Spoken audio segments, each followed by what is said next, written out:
నమస్తే, welcome to Telugu news. నేను గోపికృష్ణ. ఆంధ్రప్రదేశ్లో ఎలక్షన్స్ అయిపోయాయి. ఫలితాలు రావడానికి ఇంకో 4-5 రోజులు మాత్రమే ఉంది. ఏ సర్వే చూసినా, ఏ విశ్లేషణ చూసినా కూటమి ప్రభుత్వాన్ని ఏర్పాటు చేయబోతోంది. ఎన్ని సీట్లు అనేది పక్కన పెడితే ఒక్కొక్కళ్ళు ఒక్కోలా సీట్ల విషయంలో లెక్కలు చెప్పుకుంటూ వస్తూ ఉన్నారు. కూటమి ప్రభుత్వాన్ని ఏర్పాటు చేయబోతుందనేది ఓ స్పష్టత ఇప్పటికే వచ్చేసింది. అటువైపు నుంచి అధికార వాళ్ళు కూడా మేమే అధికారంలోకి రాబోతున్నామని వాళ్ళు ఒక రకంగా డాంబికాలే అనుకోవాలేము. ఎందుకంటే వైజాగ్లో మేము ప్రమాణ స్వీకారానికి ఏర్పాట్లు కూడా చేసుకుంటున్నామని అందుకు సంబంధించి చాలా లీక్లు వస్తూనే ఉన్నాయి. సరే, అది వేరే విషయం. ఎవరి ఆత్మవిశ్వాసం వాళ్ళకు ఉంటుంది. కానీ ఒక రకంగా క్లారిటీ అయితే వచ్చేసింది. కానీ ఇక్కడ మనం చర్చించుకోవాల్సిన అంశం ఏంటంటే, జగన్మోహన్ రెడ్డి 151 సీట్లతోటి అధికారంలోకి వచ్చి 5 ఏళ్ళు పరిపాలనతోనే మళ్ళీ అధికారం కోల్పోయి 100 సీట్లు కోల్పోయే పరిస్థితి వస్తే గానికి ఇప్పుడు అధికారం కోల్పోయే పరిస్థితి లేదు. అంటే 5 ఏళ్లలోనే 100 సీట్లు కోల్పోయేలాంటి వ్యతిరేకతని జగన్మోహన్ రెడ్డి ఎందుకు మూటగట్టుకున్నారు? ఒకసారి 2019 నుంచి 2024 వరకు జగన్మోహన్ రెడ్డి పరిపాలనలో ఏం జరిగింది? ప్రజలు ఎందుకంత విశ్వాసం కోల్పోయారు? ఎందుకంత వ్యతిరేకత పెంచుకున్నారు? పోస్టల్ బ్యాలెట్లో 2,60,000 పోలైన 2019 మనం చూసాము. 2024కి వచ్చేసరికి 5 లక్షల ఓట్లు పోలయ్యాయి పోస్టల్ బ్యాలెట్. ఇంత వ్యతిరేకత ఎందుకు వచ్చింది? డెఫినెట్గా పోలింగ్ పెరిగిందంటే వ్యతిరేకతనే అంటూ ఉంటారు. కసి పెరిగింది అని అంటూ ఉంటారు. ఇంత వ్యతిరేకత ఎందుకు వచ్చింది? ఒకసారి రివైండ్ చేద్దాం. ఎక్కడి నుంచి ఈ వ్యతిరేకత మొదలైంది? ఎందుకు వైఎస్ఆర్సీపీ ప్రభుత్వం ఇంత వ్యతిరేకత మూటగట్టుకుంది? తర్వాత ఫలితాలు కూటమికి అనుకూలంగా రావడానికి ఎలాంటి అంశాలు దోహదం చేశాయి? ఎలాంటి అంశాలు ప్రతికూలంగా జగన్మోహన్ రెడ్డి ప్రభుత్వానికి మారాయి అని ఒక పోస్ట్ మార్టం, తర్వాత 2019 నుంచి 2024 వరకు రివైండ్ చేసే ప్రయత్నం చేద్దాం. మనతో మా ఆంధ్రప్రదేశ్ ఇన్పుట్ ఎడిటర్ సుభాకర్ గారు ఉన్నారు. వారు హైదరాబాద్కు స్టూడియోకి వచ్చారు ఈరోజు. వారిని ఆహ్వానిద్దాం. ముందుగా సుభాకర్ గారు నమస్కారం. Welcome sir. సుభాకర్ గారు, నేను ఇంటర్వ్యూలో చెప్పినట్టు 2019 నుంచి ఒకసారి రివైండ్ చేసుకుంటే ప్రజల్లో ఇంత వ్యతిరేకత, ఇంత కసి రేపేలాంటి పరిపాలన కొనసాగిందా? 5 సంవత్సరాల్లోనే 100 సీట్లు కోల్పోయేలాంటి పరిపాలన జగన్మోహన్ రెడ్డి అందించాడా? జగన్మోహన్ రెడ్డి 2014 అధికారంలోకి వచ్చి చంద్రబాబు నాయుడు ముఖ్యమంత్రిగా పాలన చేస్తున్న దశలో జరిగిన ఎన్నికల్లో నాకు ఒక్కసారి అవకాశం ఇవ్వండి, 30 సంవత్సరాలు మైమరిపిస్తాను అనేది ఒక్కసారి ఇస్తే 30 సంవత్సరాలు నేను ఆ సీట్లో కదలకుండా కూర్చుంటాను అని చాలా కాన్ఫిడెంట్గా ప్రజలకి నమ్మించే ప్రయత్నం చేశారు. ఆయన సక్సెస్ అయ్యారు. కరెక్ట్. వాస్తవానికి ఆంధ్రప్రదేశ్ పౌర సమాజం కూడా, ఆంధ్రప్రదేశ్ ఓటర్లు 30 సంవత్సరాల పాటు ఉండదగిన మెజార్టీనే ప్రత్యర్థి పార్టీలకి కనుచూపు మేరలో అవకాశం లేకుండా ఒక అద్భుతమైన మ్యాండేట్ ఒకే పార్టీకి ఒక అద్భుతమైన మ్యాండేట్ ఇచ్చారు. అవును.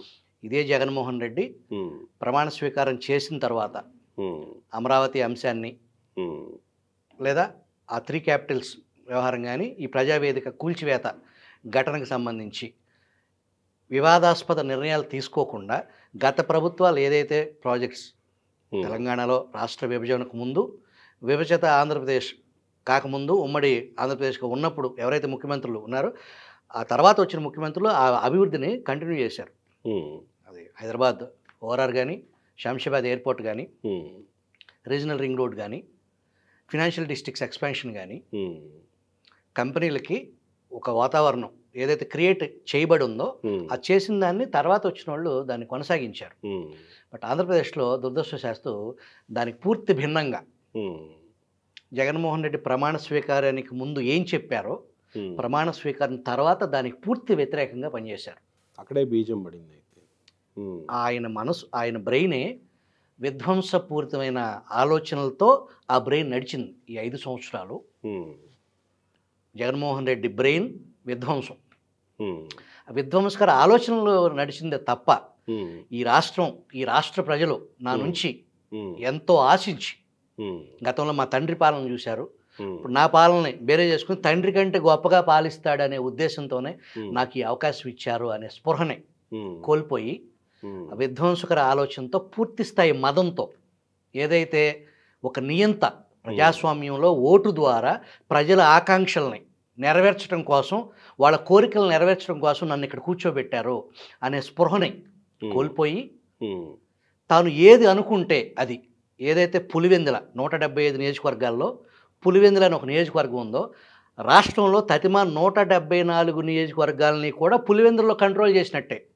కంట్రోల్ చేసేదానికి అదే పంద రాష్ట్రం మొత్తం ఒక పులివెందుల్లాగా చేయాలనే ఉద్దేశంతో ఎక్కడ చీమ చిటుక్కుమన్నా ఒక సీఎంఓలో పూర్తి స్థాయి మెకానిజం అవినీతి కూడా సీఎంఓ ఇన్వాల్వ్ అయ్యి వాళ్ళే చేయాలి. లోకల్ ఎమ్మెల్యే కానీ మంత్రి కానీ ఇంకా ఎవరైనా పార్టీ సానుభూతి పరులు వైసీపీ పార్టీ సానుభూతి పరులు ఎవరు ఎక్కడ ఏ రూపాయి గడ్డి గరిచినా కూడా నువ్వు దాంట్లో నీకు ఇంత వచ్చింది మాకు ఇంత కట్టాలి అనేలాగా సెంట్రలైజ్ చేసి దాన్ని వ్యవస్థీకృత కేంద్రీకృతం చేసినటువంటి పరిస్థితి అవినీతి విషయంలో. కానీ ఇక అభివృద్ధి అంటారా, అది మనం మర్చిపోవచ్చు. పథకాలనే అభివృద్ధి, పథకాలు ఇవ్వటం అభివృద్ధి కాదా, ఆ డబ్బులు వాళ్ళు ఖర్చు పెట్టుకోవట్లేదా, అది అభివృద్ధి కాదా అనే స్థితికి వైసీపీ అధికార పార్టీ మంత్రులు మాట్లాడే స్థితికి ఆంధ్రప్రదేశ్ పాలన సాగింది. అంటే ఇక్కడ ఒక విషయం సుభాకర్ గారు, ఒక నెరేటివ్ని ప్రజల్లోకి తీసుకెళ్లే ప్రయత్నం చేశారు మొదటి నుంచి. అమరావతి విషయమైనా ప్రజావేదిక విషయమైనా లేదా మీరు చెప్తున్న అవినీతి సెంట్రలైజ్ చేసేటువంటి విషయం ఏదైతే ఉందో ఇవి ఏవైనా కూడా దాంట్లో ప్రత్యక్షంగా ప్రజలకు ఏంటి సంబంధం? ఆడెవడో ఏంటో అమరావతితో కడితే ఏంటి కట్టకపోతే ఏంటి, రాజధాని కడితే ఏంటి కట్టకపోతే ఏంటి, మాకేంటి సంబంధం, మాకు పోయే ఇదేంటి, జగన్మోహన్ రెడ్డి పథకాలు ఇస్తున్నాడు కదా, డబ్బులు నేరుగా మాకు ఇంటికి వస్తున్నాయి కదా, ఈ నెరేటివ్ ఒకదాన్ని ప్రజల్లోకి తీసుకెళ్లే ప్రయత్నం చేశారు కదా. చేశారు, దాంట్లో సక్సెస్ కూడా అయ్యారా? Yes, okay, absolutely. దాంట్లో మరి అతను బహిరంగంగా చెప్తున్నారు కదా, జగన్మోహన్ రెడ్డి కానీ జగన్మోహన్ రెడ్డి పరివారం కానీ ఎన్నికల ప్రచారంలో మీకు పథకాలు అందినయి, నేను డబ్బులు ఇచ్చాను, మీకు డబ్బులు ఇచ్చాను కాబట్టి మీరు నాకు ఓటు వేయాలి. ఆ డబ్బులు ట్యాక్స్ పేయర్స్ మనీ అప్పులు తీసుకొచ్చి వేల కోట్ల లక్షల కోట్ల అప్పులు తీసుకొచ్చి రాష్ట్రాన్ని ఇప్పటికే 13 లక్షల కోట్లకు అప్పు చేర్చి అప్పు తీసుకొచ్చిన డబ్బు మీకు పంచాను నేను మీకు ఇచ్చా కాబట్టి అది అఫీషియల్గా నేను సంవత్సరం పొడవునా రకరకాల పథకాలతో మీకు పంచా కాబట్టి నాకు మీరు ఓటు వేయాలి. అదే మిగతా వీటన్నిటితో మీకు సంబంధం లేదు. మీకు ఇచ్చా డబ్బులు, మీ ఇంటికి లాభం జరిగిందా లేదా, మీ గడపకి మీ అకౌంట్లో డబ్బులు పడ్డాయా లేదా, ఇదే నినాదం అఫీషియల్గా చెప్తున్నారు కదా. అవును, నా పథకాలే నన్ను కల్పిస్తే నా లబ్ధిదారులు ఇంతమంది ఉన్నారు, ఈ లోట్లు వేస్తే చాలు నేను బయటపడిపోతాను. ఎలాగూ ఆ క్యాస్ట్ ఈక్వేషన్స్ పోలరైజేషను, ఒక కులాన్ని టార్గెట్ చేసి అది అంటరాని కులం లాగా డిస్క్రిమినేషన్, ముఖ్యమంత్రి స్థాయిలో కూర్చుని ఒక కమ్మ కులాన్ని, నీకు చంద్రబాబు నాయుడు రాజకీయ ప్రత్యర్థి, చంద్రబాబు నాయుడు కులం ఎలా ప్రత్యర్థి, అదే పార్టీ అదే కమ్మ కులంతో నువ్వు వ్యాపారాలు చేసావు కదా గతంలో, అదే పార్టీ వాళ్ళు నీ దాంట్లో కూడా ఉన్నారు కదా. ఎక్కడైతే అమరావతి పెట్టావో, ఎక్కడైతే అమరావతి అన్నావో అక్కడ కూడా ఆ ప్రజలు కూడా నీ పార్టీనే కదా గెలిపించింది. ఈ విషయం ప్రజల్లోకి ఆలోచించే స్థాయిలోకి వెళ్ళిపోయింది అనుకోవాలా. అది లాస్ట్ 1 ఇయర్లో అసలు ఏం జరుగుతుంది రాష్ట్రంలో, అతను పథకాలకు డబ్బులు ఇస్తున్నమాట వాస్తవమే, కానీ అభివృద్ధి దాని మూలాన ఒక ఆటో డ్రైవర్కి ఇచ్చే ఆ 10,000 రూపాయలకి సంబంధించి అక్కడ బతుకుపోయింది. ఎయిర్పోర్ట్ దగ్గర నుంచి బస్ స్టాండ్ వరకు అప్పుడు గత 5 సంవత్సరాల గవర్నమెంట్లో ఆ పరిసరాల్లో ల్యాండ్ రేట్లు, భూములు ఉన్న వాళ్ళకి భూమి రేట్లు, వాడు అమ్ముకుంటాడు అవసరానికి, ఇంకో చాటు కొనుక్కుంటాడు, ఆ మనీ రొటేషన్ అనేది జరిగేది. హోటల్స్ ఫుల్ అవటం, దాని మూలాన ఆటో దగ్గర నుంచి ట్యాక్సీ దగ్గర నుంచి క్యాబ్ డ్రైవర్స్ అందరూ సుఖంగా రోజుకు వచ్చినప్పుడు ఒక 2,000 రూపాయలు ఇంటికి తీసుకెళ్లే పరిస్థితి. ఇసుక చంద్రబాబు నాయుడు ప్రభుత్వంలో, అప్పటి చంద్రబాబు ప్రభుత్వంలో నాయకులు ఇసుక్కి కక్కుర్తి పడే పరిస్థితుల్లో చెడ్డ పేరు వస్తుంది, ప్రతిపక్షాలు దాని మీద బాగా నానా యాగీ చేస్తున్నాయి అని చెప్పేసి దీని మూలాన అల్లరి ఎక్కువ అవుతుంది, అది గవర్నమెంట్కి పార్టీకి నష్టం చేస్తుంది అనే ఉద్దేశంతో కేవలం 2,000 కోట్లకు సంబంధించి రెవెన్యూ వచ్చే, గవర్నమెంట్కి రెవెన్యూ వచ్చేది 2,000 crores అప్పటి చంద్రబాబు పాలనలో. ఆ పాలసీ ఆ 2,000 కోట్లు వద్దనుకుని 2,000 కోట్లు నష్టపోదాం, గవర్నమెంట్కి ఇబ్బంది లేదు కానీ చెడ్డ పేరు వస్తుందని చెప్పేసి ఉచితం అనేది ప్రకటించింది ప్రభుత్వం. ఆ ఉచితాన్ని అందం ద్రాక్షగా రాగానే దానికంటే మెరుగ్గా ఇవ్వాల్సిన దాన్ని, ఆ పాలసీ కంటే మెరుగ్గా, ఉచితం కంటే మెరుగైన పాలసీ ఏముంటుంది, దాన్ని మెరుగ్గా ఇవ్వాల్సింది పోయి అందని ద్రాక్ష చేస్తే ఆ ఇసుక ఒక్కదాని మూలన భవన నిర్మాణ కార్మికులు ఈ 5 ఏళ్ళు అదే కొనసాగింది అదే కదా? కొనసాగింది కదా. దాన్ని కూడా రేవులన్నింటినీ ప్రైవేట్ ఎస్టేట్ ఎన్నో సార్లు రకరకాలుగా మార్పులు చేశారు, పాలసీ మారుస్తున్నాం, policy మారుస్తున్నాం. ఏమి చేసినా సరే అది నల్లధనాన్ని ఇసుక రేణువు నుంచి తైలం పిండిన భారతదేశంలో ఇసుక నుంచి అంతలాగా నల్ల తైలం పిండిన ఒక ముఖ్యమంత్రి ఉన్నారంటే ముఖ్యమంత్రి కనుసన్నల్లో ఈ రేవులు ఈ నువ్వు చేసుకో నాకు ఇంత గట్టు నెలకి అనేలాంటి బరి తెగింపు. జనరల్గా ఎవరైనా ఒక మంత్రో ఎమ్మెల్యేనో కక్కుర్తి పడితే అది మీడియాలో వస్తే ముఖ్యమంత్రి స్థానంలో మందలించడం అనేది జరిగింది. ఇక్కడ మందలింపు కాదు, నువ్వు తిన్నావా నాకు తెలవకుండా తిన్నావా నాకు కట్టాలి, మీరెవరు తినడానికి ఇల్లేదు నేనే తినాలి అనేలాగా వనరుల్ని, సహజ వనరుల్ని, మైనింగ్ కానీ, గ్రానైట్ కానీ, మట్టి కానీ, పర్టికులర్ ఇసుక కానీ, ఇవన్నీ కూడా వ్యవస్థీకృత ఆర్థిక నేరాలు ఎలా చేయొచ్చు అనే దానికి సంబంధించి పూర్తి స్థాయిలో లొంగకపోతే అక్రమ కేసులు, వ్యాపారస్తుల్ని వాళ్ళ గ్రానైట్ క్వారీల్లో వీళ్ళకి వాటాలు ఇవ్వాలి, లేదంటే కొన్ని 100 కోట్ల ఫైన్ వేసేటివి, కొన్ని 100 కోట్లు నువ్వు కట్టాల్సిందని చెప్పేసి. అమర్ రాజా కంపెనీ, అమర్ రాజా అదే ఒక ఎంఎన్సీ కంపెనీ, జాన్సన్ నికోల్సన్ అనే ఒక అమెరికన్ కొలాబరేషన్తో ఒక అద్భుతమైన భారతదేశంలోనే ఎక్సైడ్ తర్వాత second largest manufacturing battery company అది. కొన్ని వేల మంది ఎంప్లాయీస్. అభివృద్ధి అంటే ఒక ఇండియా, ఇప్పుడు ఇదే కియా పరిశ్రమ పెనుగొండకు వచ్చింది, అప్పుడు అక్కడ పరిస్థితులు ఏంటి, ఆ ప్రాంత పరిస్థితులు, జీవన ప్రమాణాలు ఏంటి, ఇప్పుడు ఏంటి, భూమి ఉన్నోడికి అది 2 కోట్లు అయింది ఎకరం. ట్రాన్సాక్షన్ మనీ వ్యవహారం, ఆ చుట్టుపక్కల ఉన్న ప్రతి క్వాలిఫికేషన్తో సంబంధం లేకుండా లోకల్గా ఆడగూతులకు కూడా అక్కడ ఎంప్లాయ్మెంట్ దొరికింది. ఆ ప్రాంత పరిస్థితే పూర్తిగా మారిపోయింది. బెంగళూరుకి 2 గంటల డిస్టెన్స్ ఉన్న ఆ ఏరియా దాని స్వరూపం మారిపోయింది ఒక్క ఇండస్ట్రీ మూలాన. లక్షలాది కార్లు మ్యానుఫ్యాక్చరింగ్ అవుతున్నాయి. దాంతోపాటు ఇంకో 4 కారు కంపెనీలు వచ్చినాయి అనుకోండి. దాంతోపాటు చుట్టుపక్కల వాళ్ళకి కొంత ఉపాధి, సర్వీస్ సెక్టర్ డెవలప్మెంట్ వాడి కాళ్ళ మీద వాడు నిలబడి. ఇప్పుడు కూలీ అనేది 200, 300, మగ మనిషికి అయితే 500, ఆడ మనిషికి అయితే 300 పరిస్థితి.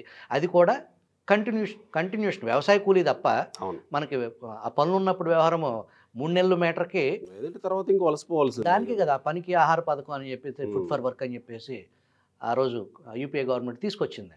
సో వీటన్నిటికీ సరైన పరిష్కారం, ఒక సమాజం అభివృద్ధి చెందాలంటే పారిశ్రామికీకరణ అయితేనే వాడి కాళ్ళ మీద ఆడి కుటుంబం, తను కానీ, తన భార్య కానీ, తన పిల్లలు కానీ ఏదైనా ఉద్యోగం. ఐటీ సాఫ్ట్వేర్ విప్లవం మూలానే కదా చాలా జీవితాల్లో ట్రాన్స్ఫార్మ్ అయ్యి. అదే ఇదంతా ఈ 5 ఏళ్ల పాటు ప్రజలు డబ్బులు తీసుకుంటూనే వచ్చారు కదా, సంక్షేమ పథకాలు తీసుకుంటూనే వచ్చారు కదా. ఎక్కడ మలుపు, ఎక్కడ ఇదైంది అంటే ప్రజల్లో ఆలోచించేలాంటి పరిస్థితి ఎక్కడ వచ్చింది? మొదట్లో బాగా హైగా ఉంది, పథకాలు అందుతున్నాయి, దే ఆర్ డూయింగ్ గుడ్ అనేది దాన్ని బేస్ చేసుకునే వీళ్ళు అదే పథకాలకి ప్రచారాలు విపరీతంగా కల్పించడం, మాకు గవర్నమెంట్ డోకా లేదనే నమ్మకంతోనే జగన్మోహన్ రెడ్డి ప్రభుత్వం బటన్ నొక్కడం అంటేనే ఒక పండుగలాగా చేశారు. ప్రజలు కూడా దాన్ని ఎంజాయ్ చేశారు. నిదానంగా లేటర్ ఆన్ గవర్నమెంట్ ప్రభుత్వం ఇచ్చేది మనకు చారట్లేదు, ఇక్కడ మన బతుకు పోయింది అనేది ఇప్పుడు ఒక సగటు మధ్యతరగతి కానీ బిలో పేదవాడు ఉన్నాడు, వాళ్ళకి ఏదో స్కిల్ ఉంటుంది, ఇంట్లో ఒక 4 పిల్లలు ఉంటారు.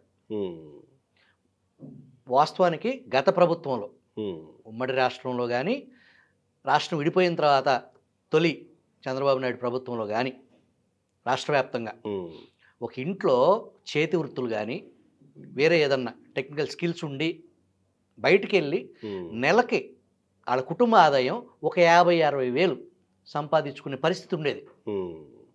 అది రాను ఆవిరైపోయింది. మనకి వచ్చేది ఇంత, పోయేది తెలవకుండా పోయేది అనేది వాళ్ళకు ఒక రకంగా బతుకుపోయింది. నిత్యావసర వస్తువులు ధరలకి ఉపాధి కోల్పోయి ఈ పథకాలతో నడిచేది కాదు కదండి. పథకాలతో నువ్వు రోజు బటన్ నొక్కినా దాంతో పని అవ్వదు కదా. ప్రొడక్టివిటీ ఏది? పని చేయాలి, తెచ్చుకోవాలి. దాని మూలాన పని కల్పించి పథకం ఇస్తే వాడు సేవింగ్ మోడ్లోకి వెళ్తాడు. నువ్వు వాడికి పథకం పేరుతో బటన్ నొక్కి ఇచ్చి ఆవిడ తాగే లిక్కర్ని కల్తీ లిక్కర్ నువ్వే అమ్మాలి, నువ్వే తయారు చేయాలి, నువ్వే సరఫరా చేయాలి, మళ్ళీ అది ఓన్లీ క్యాష్. ఈ విషయంలో రియలైజ్ అయ్యారా ప్రజలు? అద్భుతంగా రిలీజ్ అయ్యారు. తెలుగు వాళ్ళు రాష్ట్ర వ్యాప్తంగా పర్యటించింది, తాగుబోతులను సంప్రదించింది, మహిళలను సంప్రదించింది. ఈ పథకాలు అందుతున్నాయి అనే వర్గం కూడా స్టిల్ జగన్మోహన్ రెడ్డి ప్రస్తుత ఎన్నికల్లో గవర్నమెంట్ మారుతుంది, కానీ అంత బలహీనమైన పూర్తి స్థాయిలో స్వీప్గా వెళ్ళే పరిస్థితి అయితే నేను పర్సనల్గా నేను చూసినంత లెక్క, నేను ఆంధ్రప్రదేశ్లో తిరిగినంత లెక్క. ఓకే, దానికి కొంత పథకాలు దోహదం చేస్తుండొచ్చు గాక, బట్ ప్రత్యేకంగా లిక్కర్ విషయంలో ఎంత నష్టం జరిగిందనే విషయాన్ని ప్రజలు గమనించినట్టు మీకు అర్థమైంది. లిక్కర్ సేవించేవాళ్ళు, మద్యం అలవాటు ఉన్నవాడు, వాడి ఫ్యామిలీకి ఏం జరుగుతుందనేది, మరణాలు కూడా. పురంధేశ్వరి బీజేపీ చీఫ్, ఆవిడ ఎక్కడి నుంచి ఆ డేటా తీసుకున్నారు మనకు తెలియదు, కానీ ఆవిడ హోమ్ మినిస్టర్ కూడా కంప్లైంట్ చేశారు, అది నేను స్టడీ చేశాను.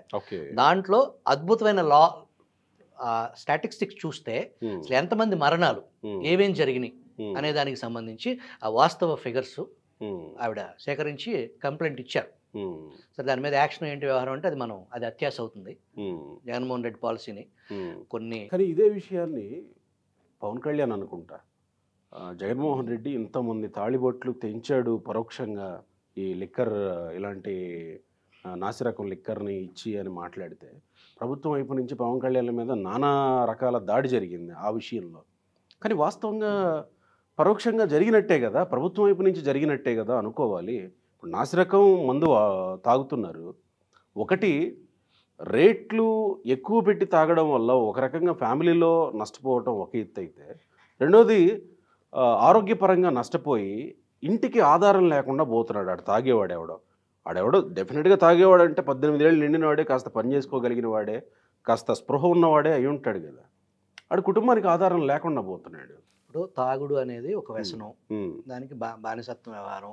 పర్టికులర్గా ఈ కార్మికుల సెక్షన్కి వచ్చేటప్పటికి ఆ శ్రమ దానికి సంబంధించి సాయంత్రానికి వాడు సంపాదించిన దాంట్లో ఒక 150 రూపాయలు తీసి పక్కన ఖర్చు పెట్టుకునే పరిస్థితి ఉండేది. అదంతా వాళ్ళు మెంటల్గా ఫిక్స్ అయి ఉంటారు. కానీ ఇక్కడ జరుగుతుందని ఉపాధి లేదు. ఉపాధి లేకుండా ఖరీదైన కల్తీ మద్యం, అత్యంత ఖరీదైన మద్యాన్ని కొనుగోలు చేసే పరిస్థితి. వీటన్నిటికంటే అత్యంత దారుణమైన వ్యవహారం ఏంటంటే, ఇప్పుడు మీరు ఒక కంపెనీ పెట్టి ఆ కంపెనీకి సంబంధించి ట్రాన్సాక్షన్ మొత్తం కూడా ఇన్కమ్ ట్యాక్స్ రిటర్న్స్లో మీ బ్యాంక్ అకౌంట్కి సంబంధించి, నాకు అసలు బ్యాంక్ అకౌంట్ నాకు వచ్చేది వెళ్ళేది అసలు ట్రాన్సాక్షన్ లేదు, నేను మొత్తం క్యాషే చేశానండి ఈ వ్యాపారం అని అంటే, ఈ దేశంలో ఏజెన్సీస్ ఏదైతే ఇన్కమ్ ట్యాక్స్ కానీ, ఈడీ కానీ, ఎన్ఫోర్స్మెంట్స్ కానీ అట్లా చేయటానికి కుదరదు అని చెప్పేసి కొన్ని 100 టైమ్స్ ఫైన్ వేస్తారు. అవును కదా.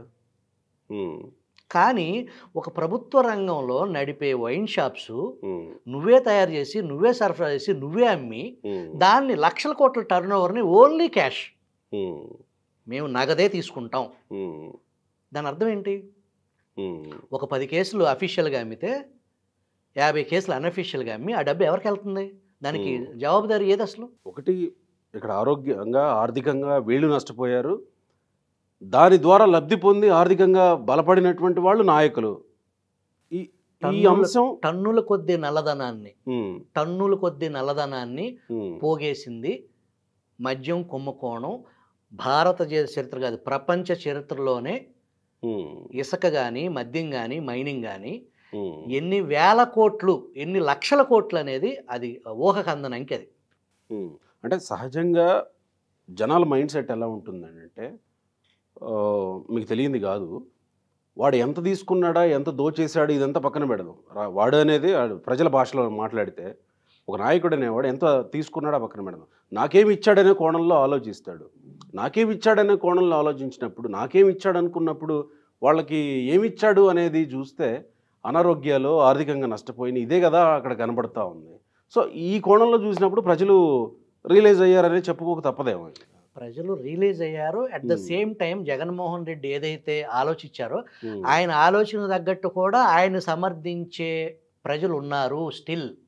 ఓకే, 35 నుంచి 40% ఓటర్స్ స్టిల్ ఈ రాష్ట్రంలో జగన్మోహన్ రెడ్డితో ఉన్నారు. కారణం ఏంటంటే ఇదే మెకానిజం, నేను ఇచ్చాను నీకు, ఓకే, నేను నీకు ఇచ్చానా లేదా, ఇచ్చింది నిజం, నాకు ఓటే.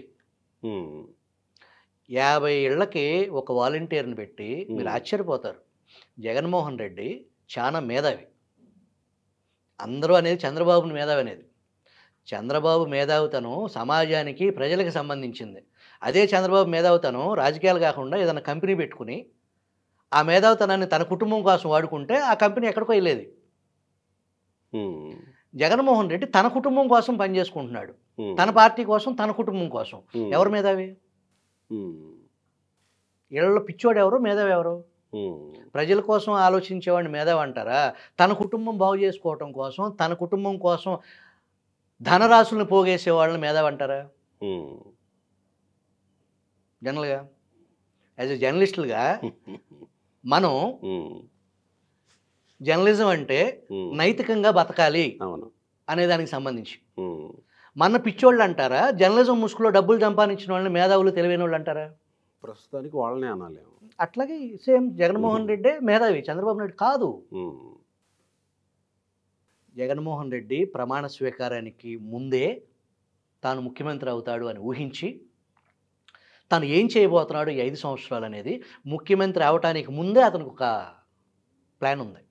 పక్కా ప్రణాళికతో మీరు ముఖ్యమంత్రిగా సంతకం పెట్టిన తర్వాత వెంటనే ప్రకటించారు కదా వాలంటీర్ వ్యవస్థ. అవును. ఆ వెంటనే లిక్కర్ వ్యవస్థ, ఆ వెంటనే ఇసుక వ్యవస్థ, పాలసీ, ఆ తర్వాత 3 రాజధానుల వ్యవస్థ.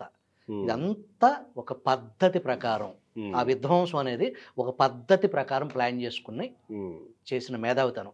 దాంట్లో తను ఎక్కడ ఎంత పిండొచ్చు అనేదాన్ని ఒక అద్భుతంగా గతంలో ఆయన తండ్రి ముఖ్యమంత్రిగా ఉన్నప్పుడు తండ్రి అధికారం ద్వారా మేళ్లు పొందిన కంపెనీల్లో క్విట్ ప్రోకో, అధికారం ద్వారా నీళ్ళు ఇచ్చారు, అధికారం ద్వారా భూమి ఇచ్చారు, అధికారం ద్వారా ఫెసిలిటీ ఇచ్చారు, దానికి సంబంధించి నువ్వు నాకు నీ లంచాన్ని నా కంపెనీలు ఇట్లా పెట్టుబడిగా పెట్టాలి అనేదాన్ని క్విట్ ప్రోకో అని చెప్పేసి భారతదేశ చరిత్రలో ఎంతోమంది ముఖ్యమంత్రులు, ఇంత సువిశాల భారతంలో చాలా రాష్ట్రాల్లో ముఖ్యమంత్రులకు కుమారులు ఉన్నారు, కూతుళ్ళు ఉన్నారు. ఎవరూ కూడా తండ్రి అధికారాన్ని అడ్డం పెట్టి మా నాన్న నీకు ఇది ఇస్తాడు, నువ్వు నాకు దీంట్లో ఇట్లా పెట్టు అని చెప్పేసి ఎవరు ఇంతవరకు అనలా, చేయలా. ప్రధానమంత్రులకి పిల్లలు ఉన్నారు, ప్రధానమంత్రులుగా చేసిన వాళ్ళు, ముఖ్యమంత్రులకి పిల్లలు ఉన్నారు. వాళ్ళు ఎవరు ఈ స్థాయికి ఇంత టాలెంట్ చూపించలా. జరిగింది. ఆ జరిగిన దాంట్లో ఏజెన్సీలు ఈడీ కానీ సిబిఐ కానీ తేల్చాయి, దీని ద్వారా నీకు ఈ లబ్ధి పొందింది కాబట్టి నీకు ఇట్లా ఈ సాక్షి వచ్చింది, ఈ కార్మిల్ ఏషియా వచ్చింది, భారతీయ సిమెంట్ వచ్చింది, నీకు సాక్షి వచ్చింది, సాక్షి టీవీ వచ్చింది, సాక్షి పేపర్ వచ్చింది. మీడియా పేపర్ నడపటం అనేది టీవీ నడపటం, టీవీ నష్టాల్లో ఉంటుంది, పేపర్ నష్టాల్లో ఉంటుంది. ప్రొడక్షన్ కాస్ట్కిను ఆ వచ్చే అడ్వర్టైజ్మెంట్స్కి పొంతన ఉండదు. మరి ఎలా సర్వైవ్ అవుతుంది సాక్షి మీడియా? అదేమన్నా అద్భుతమైన లాభాలు పండించేదని చెప్పేసి వీళ్ళు వచ్చి పెట్టుబడి పెట్టారా? మీరు పత్రిక పెడితే లాభాలు వస్తాయని చెప్పి నేను షేర్ కొంటానా మీ దాంట్లో? అది రిస్క్ కదా. నష్టాలు వస్తాయని తెలిసినా పెట్టుబడి పెడతాను. నష్టాలే వస్తాయి, లాభాలు వచ్చేది 90% నష్టాలే వస్తాయి, 95% నష్టాలే వస్తాయి, 5% మీడియాలో లాభం అనేది. అది సక్సెస్ రేటుని బట్టి. అంత రిస్క్ ఉన్న మీడియాలో అన్ని 100 కోట్లు ఎలా పెట్టారండి పెట్టుబడి? దాన్ని తేల్చినాయి అప్పటి ఏజెన్సీలు. స్టిల్ 12 సంవత్సరాలే, దానికి అతి లేదు గతి లేదు, దానికి అది వేరే టాపిక్ మళ్ళీ. ఓకే, ఇక్కడ ప్రత్యేకంగా రాజధాని విషయానికి వస్తే, సరే రాజధానిలో రైతులు ఎన్ని వేల ఎకరాలు ఇచ్చారు, ఆ తర్వాత ఏం జరిగింది, రైతులు ఎంత బాధపడ్డారు, ఈ రోజుకి ఆ రైతు ఉద్యమం ఎలా కొనసాగుతుంది అనే విషయాన్ని మీడియా అనేక సార్లు ప్రస్తావించుకుంటూ వచ్చింది, ప్రజల దృష్టికి తీసుకెళ్లే ప్రయత్నం చేసింది. కానీ రాజధాని విషయంలో మిగతా ప్రాంతాల ప్రజలు ఏమనుకుంటున్నారనే విషయంలో మీడియా కూడా కొంత, అంటే ప్రజల అభిప్రాయాన్ని అంతగా తీసుకెళ్లే ప్రయత్నం చేయలేకపోయిందేమో అనేది నా అభిప్రాయం, నా వ్యక్తిగత అభిప్రాయం. కానీ మిగతా ప్రాంతాల ప్రజలు రాజధాని విషయంలో ఎట్లా ఫీల్ అయ్యారు అనే అంశం మీద మీరేమన్నా ప్రజల్లోకి వెళ్ళారా? ప్రజల స్పందన ఎట్లా? దీనికి సమాధానం చెప్పే ముందు ఇందాక క్వశ్చన్ ఆన్సర్లో ఏదైతే అప్పటి తండ్రి అధికారాన్ని అడ్డం పెట్టుకుని ఏదైతే పెట్టుబడులు పెట్టించి లబ్ధి పొందారో, ఈయన ముఖ్యమంత్రి అయిన తర్వాత దానికి పూర్తి ఆపోజిట్ చేశారు. ఆ రోజు అది వైట్ మార్గంలో రూటింగ్ అయింది, ఆ రూట్ని ఏజెన్సీలు బయటికి తీసినాయి. దొరకకూడదు, మనం దొరకకుండా ఉండాలంటే ఏం చేయాలి? ఓన్లీ క్యాష్, క్యాష్ ట్రాన్సాక్షన్ అన్నప్పుడు ఆధారాలు లేవుగా. ఉమ్. లిక్కర్ బిజినెస్ ఆధారాలు లేవు, ఇసుక ఆధారాలు లేవు. ఎంత వస్తుంది, ఎంత పోతుంది? నేను చూపించిందే ఇంత వచ్చింది అని నేను ఏదైతే ఆడిటర్ ద్వారా తెలియజేస్తానో ఇక అంతే. ఉమ్. ఆ రకంగా మొత్తం బ్లాక్ మనీ, ఉమ్. లక్షల కోట్ల బ్లాక్ మనీ ఉమ్. ఎక్కడ దొరకకుండా ఉండటం కోసం. ఉమ్. అలా అప్పటి రాజశేఖర రెడ్డి ప్రభుత్వంలో చేసిన అవినీతికి ఆపోజిట్ అవినీతి ముందుగానే ప్రీ ప్లాన్ చేసుకున్నారు ఆయన. Okay okay. ఉమ్. అంతా ప్లానింగే, ఉమ్. పక్కా ప్లానింగ్గా ఎగ్జిక్యూట్ చేశారు. ఆ మేరకు ఆయన అనుకున్నది సక్సెస్ అయ్యారు, సాధించారు. అయితే ప్రజలను మరీ పిచ్చివాళ్ళుగా, ప్రజలను మరీ అమాయకులుగా, నేను డబ్బులు ఇస్తున్నా కాబట్టి, డబ్బులు ఇవ్వటం కారణంగానే లేదా నీ దగ్గర డబ్బు ఉన్న కారణంగానే రాజకీయం అంటే ఈ ప్రజాస్వామ్యంలో ఈ దేశం అంబానీల చేతికో ఆదానీ చేతికో ఎప్పుడు వెళ్ళిపోవాలి. అవును కదా. ప్రజలకు కూడా స్పృహ ఉంది, ప్రజలు పొరపాటు పడతారు. అట్లా ప్రీ ప్లాన్డ్గానే అనుకున్నది ప్రణాళికాబద్ధంగా ఉమ్. ఆయన చేయాలనుకుంది ప్రణాళికాబద్ధంగా చేశారు. సరే, ఇప్పుడు రాజధాని విషయానికి వద్దాం. రాజధాని విషయానికి వస్తే రాజధాని ఉమ్. అందరికీ తెలిసిన విషయమే కదా. ఉమ్. ఇన్ని వేల ఎకరాలు చాలదు, ఇంకా కావాలన్నారు. నేను వచ్చిన తర్వాత ఇంకా ప్యాకేజ్ పెంచుతాను ఈ రైతులకి, ఉమ్. అసైన్డ్ ల్యాండ్కి సంబంధించి కూడా నేను ఇంకా మెరుగైన ప్యాకేజ్ ఇస్తాను ఉమ్. అని చెప్పేసి రాజధానిలో ప్రచారానికి వచ్చి ఆయన ఆన్ రికార్డ్ చెప్పినాయి. ఉమ్. ఇప్పటికీ మనకి ఉన్నాయి ఉన్నాయి ఉన్నాయి. ఉమ్. ఇల్లు కూడా ఇక్కడ ఆయనన్నా అద్దెంట్లో ఉంటున్నాడు, నేను ఇల్లు కట్టుకున్నాననే వ్యవహారం నమ్మించారు. నమ్మించడం వరకు సక్సెస్.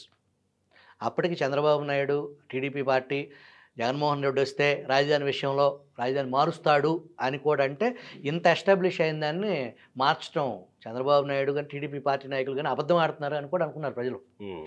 అనుకోవటం రాజధాని ప్రాంత ప్రజలు కూడా అనుకున్నారు. మార్చడం సాధ్యపడదు, మనకి ఇంకా బెస్ట్ ఇస్తానంటున్నాడు. ఉమ్. ఇంకో మాట కూడా అన్నాడు, ఆయన వయసు అయిపోయింది, ఆయన ఏ కంట్రీలు చూశాడు, నేను చాలా దేశాలు తిరిగాను, ఉమ్. నాకు ఇంకా ఎక్స్పోజర్ ఉంది, దీన్ని ఎలా చేయాలి ఏంటి అని ఉమ్. చెప్పేసి ఆయన ఆ రోజు చెప్పారు. ఉమ్. 3 రాజధానులు అనే బూటకంలో నిజం లేదనేది ఆయనకి తెలుసు. ఆ విషయంలో సుదీర్ఘమైన న్యాయ ప్రక్రియ, అత్యంత కాస్ట్లీ లీగల్ బ్యాటిల్లో ఒక పక్కన రైతులు చందాలు వేసుకుని, ఎకరానికి ఎంత చందాలు వేసుకుని హైకోర్టు నుంచి సుప్రీంకోర్టు పోరాటం. ఈయనేమో ప్రభుత్వం నుంచి, ప్రభుత్వ ఖజానా నుంచి గంటకు ₹1,00,00,000 చెల్లించేలాంటి అత్యంత ఖరీదైన లాయర్లను పెట్టి ట్యాక్స్ పేయర్స్ మనీ కాదు, అప్పు తీసుకొచ్చిన మనీతో మళ్ళీ ఆ అప్పుకు వడ్డీ కూడా కట్టాలి. ట్యాక్స్ పేయర్స్ మనీ అప్పు తీసుకొస్తాం, మళ్ళీ ఆ అప్పుకు వడ్డీ కట్టడం, ఆ వడ్డీ కూడా అత్యంత ఎక్కువ. అప్పటి వరకు ఆర్బీఐకి ఎవ్వరూ ఇవ్వని ఉమ్. ఇంట్రెస్ట్ మేము ఇస్తామని చెప్పేసి ఉమ్. కళ్ళు చెదిరే ఇంట్రెస్ట్ రేటు ఉమ్. బాండ్స్కి ఇంత ఇస్తామని చెప్పేసి అట్లాంటి అప్పు వడ్డీ కూడా తీర్చలేని నిస్సాయ స్థితిలో ఉన్న దాంతో కొన్ని వందల కేసులు, ఉమ్. 100 కోట్లు ఈ లాయర్లకి ప్రభుత్వం సొమ్ము ఖర్చు పెట్టే పరిస్థితి. ఉమ్. 3 రాజధానుల వ్యవహారంలో నేను పర్టికులర్గా ఉత్తరాంధ్ర వెళ్ళాను. పలాస్ నుంచి పెనుగొండ వరకు, ధర్మవరం వరకు నేను అటు రాయలసీమ ఇటు ఉత్తరాంధ్ర కవర్ చేశాను. ఉమ్. వైజాగ్ ప్రజలు పర్టికులర్గా ఉమ్. దండం పెట్టే పరిస్థితి, మాకు రాజధాని వద్దు. వాళ్ళు ఎందుకు వద్దు అనే పరిస్థితికి వచ్చారంటే, ఆల్రెడీ ఈ 5 సంవత్సరాల్లో అంతకుముందు ఎన్నడూ చూడని వైజాగ్ ప్రజలు సౌమ్యులు, ఎవరి పని వాళ్ళు చేసుకునే లాంటి ఒక కాస్మోపాలిటన్ అట్మాస్ఫియర్, ఉమ్. ఎయిర్ ఫోర్స్ బేస్ వ్యవహారం కానీ, నేవీ వ్యవహారం కానీ, దానికి సంబంధించి ఒక క్రమశిక్షణతో కూడిన వ్యవహారం. టాప్ ఆంధ్ర యూనివర్సిటీ, ఉమ్. ఇది మెడికల్ టూరిజం, ఉమ్. ఒరిస్సా వాళ్ళు భువనేశ్వర్ నుంచి ఆ మెడికల్ టూరిజం కూడా వైజాగ్ ఒక చక్కటి ఒక ఆహ్లాదకరమైన ప్రాంతం అది. ఉమ్. ప్రజలు సౌమ్యులు ముఖ్యంగా. ఉమ్.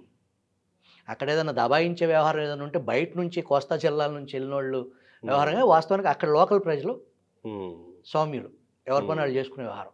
మొట్టమొదటిసారిగా కబ్జా అంటే ఏంటి, భయం అంటే ఏంటి, తన పార్టీకి సంబంధించిన ఎంపీని కిడ్నాప్ చేసి బంధించడం, ఇవన్నీ అంతకుముందు ఎప్పుడు ఆ ప్రజలు చూడలా. ఉమ్. ఎవరి ఆస్తి ఎవడు కబ్జా చేస్తాడో తెలవని పరిస్థితి. ఆశ్రమాలు ఆగల, కొండలో గుట్టలు ఆగల, ఆ బలవంతుల రాజకీయ నాయకుల బలవంతుల దారికి అడ్డంగా ఉన్నటిని ఆక్రమించుకున్నారే తప్ప ఆఖరికి మనం ఒకటి ప్రసారం చేసాం నా వైజాగ్ టూర్లో. పోలీస్ స్థలానికి పోలీసు వాళ్ళు బోర్డు పెట్టారు. కరెక్ట్. నేను కూడా ఉన్నాను కదా ఆ రోజు, మన ఇద్దరమే పోలీస్ స్థలానికి పోలీస్ బోర్డు. ఇది పోలీసు వారికి చెందిన స్థలం, అతిక్రమించిన వాళ్ళు శిక్షార్హులు. కరెక్ట్. అది వైజాగ్ నగర పోలీసుల దుస్థితి. వైజాగ్ నగరం మధ్యలో ఉంది ఆ బోర్డు కూడా. Very expensive colony Daspalla hills లో బోర్డు అది. నేను ఒక డిఎస్పీకి చూపించా ఫోటో తీసి, ఇది ఎవరో సోషల్ మీడియా క్రియేషన్ అండి, ఇది నిజం కాదండి. అయ్యా, ఆవిడ కూడా నమ్మట్లా, పోలీసులు ఎందుకు పెడతారు ఈ బోర్డు అని చెప్పి. వైజాగ్ పరిస్థితి అదండి. ప్రత్యక్షంగా వాళ్ళ మంత్రి అన్నాడు కదండి, తెల్లబంచలు కట్టుకొని వచ్చి, ఆయన ఎవరో సుబ్బారెడ్డి అంట, నేను ఇక్కడ వ్యాపారం చేయను అన్నాడు కదా. ఎంపీ అన్నాడు, మంత్రి అన్నాడు. మంత్రి ఆయన ధర్మాన ప్రసాదరావు అన్నాడు. ఈ ఎంపీ కూడా ఎవరైతే కిడ్నాప్ హైదరాబాద్ లో చేసుకుంటా ఇక్కడ చేయను అన్నారు. ఏ రకంగా ఏ లెవెల్కి విధ్వంసం చేయాలో ఆ విధ్వంసం, ఆ దురాక్రమణ వైజాగ్ లో జరిగిపోయింది రాజధాని పేరుతో. సో అక్కడ ప్రజలు దండం పెట్టేశారు. ఇది వైజాగ్ ఉత్తరాంధ్ర ప్రజలు మాకు వద్దు అని. రాయలసీమ ఏదైతే 3 రాజధాని, న్యాయ రాజధాని అనే వ్యవహారం, అది ఒక బూటపు కుట్ర అనేది స్టార్టింగ్లో ఏదైతే అనాదిగా శ్రీబాగ్ ఒడంబడిక అనే దానికి సంబంధించి అసలు శ్రీబాగ్ ఒడంబడికే లేదు, అది నో ఎగ్జిస్టింగ్, అసలు అది లేదు కదా. ఒడంబడిక ప్రకారం అంటానికి, ఒడంబడిక ప్రకారం హైదరాబాద్కి రాకూడదు క్యాపిటల్. శ్రీబాగ్ ఒడంబడిక ఏం చెప్తుంది? ఆంధ్రప్రదేశ్లో బెజవాడ ప్రాంతంలో, కృష్ణా గుంటూరు ప్రాంతంలో రాజధాని, కర్నూలుకి హైకోర్టు ఇవ్వాలి. సో శ్రీబాగ్ ఒడంబడికి విరుద్ధంగా నీకు అసలు హైదరాబాద్కి వచ్చేస్తే హైకోర్టును, రాజధాని హైదరాబాద్కి వచ్చేసినప్పుడు శ్రీబాగ్ ఒడంబడికి ఎక్కడుంది? లేని ఒడంబడికని ప్రజల్లో ద్వేషం పెంచడం కోసం, అపోహలను సృష్టించడం కోసం అదేదో ఒకటి ఉన్నట్టు, దాన్ని ఏదో వీళ్ళు నీరు గాల్చినట్టు, లేని దాన్ని, లేని ఒడంబడికని అదేదో ఒక జీవో ఉన్నట్టు ఒక తప్పుడు ప్రచారాన్ని తీసుకొచ్చి అక్కడ ప్రజల్ని మోసం చేయటానికి, అక్కడ ప్రజలకు కూడా మాకు ఇది వచ్చేది కాదు, సచ్చేది కాదు. ఇప్పుడు ఇదే గవర్నమెంట్ 3 రాజధానులు అన్నారు, కానీ పార్లమెంట్ ఏం చెప్పింది? పార్లమెంట్ సాక్షిగా కేంద్ర ప్రభుత్వం ఏం చెప్పింది? న్యాయశాఖ మంత్రి ఏం చెప్పాడు? మా పరిధిలో లేని అంశం, అది రాష్ట్రపతి, సుప్రీంకోర్టు వ్యవహారం, ఆంధ్రప్రదేశ్ నుంచి మాకు ఆ ప్రతిపాదన ఇప్పటివరకు ఏమీ రాలేదు. దాని అర్థం ఏంటి? ప్రజలకు అర్థమైంది ప్రచారాల వరకే పరిమితం. అక్కడ 3 రాజధానులు అనే వ్యవహారం మనకేదో ఒక న్యాయ రాజధాని వస్తుంది అనే ఆశ, అది వస్తుందని కానీ, అది కావాలని కానీ, దానికోసం ఆలోచించే ప్రజలు అక్కడ లేరు. స్టార్టింగ్లో వీళ్ళు రెచ్చగొట్టారు, పేడు ఉద్యమాలు చేపించారు, ప్రజల్ని, న్యాయవాదుల్ని పెట్టి పెద్ద పెద్ద బహిరంగ సభలు కూడా పెట్టారు. ఇప్పుడు ఆ భ్రమలన్నీ వీడిపోయినాయి. కళ్ళల్లో దుమ్ము క్లియర్గా కడుక్కుని సుస్పష్టంగా ఆంధ్రప్రదేశ్ ప్రజలు చూస్తున్నారు. కానీ ఇంత ప్రజలు రిలీజ్ అయినా మీరు అంటున్నట్టు ఇంకా 30-40% జగన్తోనే ఉన్నారు అని అంటే ఎట్లా అర్థం చేసుకోవాలి దాన్ని? కాంగ్రెస్ సాలిడ్ ఓట్ బ్యాంకు, దానికి సంబంధించి ఇతను ఇక్కడేమో హిందూ, పగల హిందూ, రాత్రి క్రిస్టియన్. దానికి సంబంధించి క్రిస్టియన్ కమ్యూనిటీని మావాడు, మనవాడు, మన ప్రభుత్వం అనే స్థితికి, ఏదైతే మత ప్రాతిపదికన రాజకీయం చేయటం అనేది రాజ్యాంగ విరుద్ధం. అది బీజేపీ చేసినా, జగన్మోహన్ రెడ్డి చేసినా, ఇంకెవరు చేసినా, మతం అనేది రాజకీయంలోకి చొప్పించకూడదు అని సుస్పష్టంగా మన రాజ్యాంగం మనకి ఇచ్చిన హక్కు. దాన్ని ఉల్లంఘించి మతాన్ని చొప్పించే పరిస్థితుల్లో బీజేపీ ఎలా సక్సెస్ అయిందో ఉత్తర భారతదేశంలో, ఆంధ్రప్రదేశ్లో మెజారిటీ జగన్మోహన్ రెడ్డి ఆ విషయంలో సక్సెస్ అయ్యాడు అని చెప్పొచ్చు. సౌత్ ఇండియాలోనే జగన్మోహన్ రెడ్డి వాళ్ళ పందాన్ని, ఆ మెకానిజాన్ని ఇతను పట్టుకున్నాడని చెప్పాలి. అయితే అది కొంతవరకే.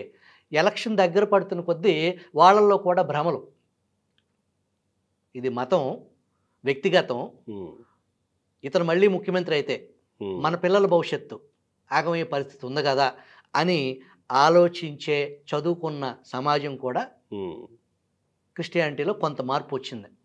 గతంలో 2019 ఎన్నికల్లో జగన్మోహన్ రెడ్డికి వేసిన కమ్మకులం ఓట్లేసింది, అన్ని కులాలు, అందుట్లో క్రిస్టియన్స్ అధిక అధిక శాతం శాతం వేశారు. వేశారు. అవును. వాళ్ళల్లో నుంచి కూటమికి ఓట్లు వచ్చేవి తప్ప పోయేవి లేవు. గతంలో జగన్మోహన్ రెడ్డికి ఓట్లు ఏదైతే వర్గాల నుంచి పడ్డాయో ఆ వర్గాల నుంచి ఇప్పుడు వెనక్కి మళ్ళీ పరిస్థితి. జగన్మోహన్ రెడ్డి సామాజిక వర్గం రెడ్డి కమ్యూనిటీ కూడా మా విలువల్ని, మా బతుకుని, మా పరువుని అన్నిటిని గంగపాలు చేశాడు అనే దానికి సంబంధించి నెల్లూరులో ఎప్పుడూ లేనంత ఒక రకమైన రెడ్డి సామాజిక వర్గం ఒక ప్రెజర్ కుక్కర్లో లాగా అయిపోయింది వాస్తవానికి. ఎందుకు ఇలా చేస్తున్నాడు? మా పరువు తీస్తున్నాడు, మమ్మల్ని తిడుతున్నారు కదా. ఏదన్నా రెడ్డి కమ్యూనిటీకి సంబంధించి తన చుట్టూ జగన్మోహన్ రెడ్డి చుట్టూ ఉన్న ఆ 1000 మంది రెడ్లు బాగుపడి ఉండొచ్చు. నెలకు 5 లక్షలు 10 లక్షలు రకరకాల మార్గాల్లో సమాజాన్నే భ్రష్టు పట్టించే స్థితికి, టోటల్ కులాన్నే భ్రష్టు పట్టించే స్థితికి దిగజారుస్తున్నాడు అని వాళ్ళ ఆత్మగౌరవం కోసం,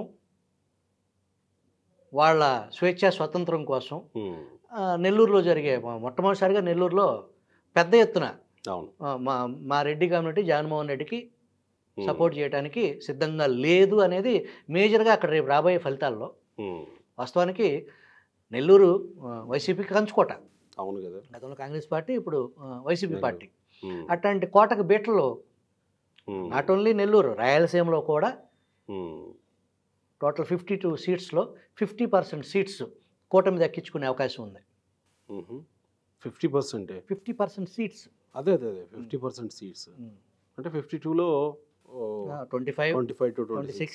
సో ఇది రాయలసీమలో పరిస్థితి చూసుకుంటే 50% సీట్స్ అనుకుంటే. మిగతా ప్రాంతాల విషయానికి వస్తే, ఇటు కోస్టల్ విషయానికి వస్తే, సుస్పష్టం అండి. అది జగన్మోహన్ రెడ్డికి తెలుసు, జర్నలిస్టులకి తెలుసు, ప్రజలకు కూడా తెలుసు. పర్టికులర్గా ఉద్యోగస్తులు, ఉద్యమ నాయకులు ఎవరు పంచం చేరారు, ఎవరికి ఏమందని, వాళ్ళు ఏ స్టాండ్ తీసుకున్నారు, ఎన్ని డ్రామాలు వేశారని ఉద్యోగులకి తెలుసు. అంతమంది పోస్టల్ బ్యాలెట్స్ వినియోగించుకుని సుమారు ఎన్ని లక్షలు అయ్యి 5 లక్షల మంది. వాళ్ళకి సంబంధించి కుటుంబంలో వాళ్ళకు ఒక ముగ్గురు ఈ ఉద్యోగస్తులు, ఇంకో ముగ్గురు ఫ్యామిలీ మెంబర్స్ ఉంటారు కదా.